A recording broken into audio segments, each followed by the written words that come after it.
تو یہ مہربانی ہے نبی پاک علیہ الصلوۃ والسلام کی کہ ہم پر اجتماعی عذاب نہیں آتا، مگر ایک چیز ہو رہی ہے ہمارے ساتھ۔ علماء فرماتے ہیں کہ پہلے کے لوگوں کے عذاب میں جسم بدل دیے جاتے تھے، ان کے چہرے بدل جاتے تھے، آج اس امت کا عذاب یہ ہے کہ ان کے دل بدل دیے جاتے ہیں۔ اللہ فرماتا ہے ہم پھیر دیتے ہیں ان کے دلوں اور آنکھوں کو۔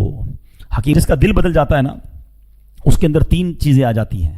نمبر ایک، اس کو اطاعت میں لذت نہیں ملتی ہے، یعنی عبادت میں مزہ نہیں آتا۔ نماز پڑھے گا تو بور فیل کرے گا، کسی نیک کام کی طرف بلاؤ اس کو مزہ ہی نہیں آئے گا، اس کو لگے گا میں قید ہو گیا ہوں، میں پکڑا گیا ہوں، میں پھنس گیا ہوں۔ اللہ آؤ دوسری بات کی طرف، گناہ سے خوف نہ کرنا۔ ارے باپ رے باپ، ایسے ایسے لوگ ہیں جو گناہ کرتے ہیں جیسے مزے کر رہے ہیں۔ گناہ کی تیسری نشانی، کسی کی موت سے عبرت نہ پکڑنا۔ ہائے ہائے ہائے، یہ تو واقعی ایسا معاملہ ہے کہ آئے دن جنازے ہو رہے ہیں۔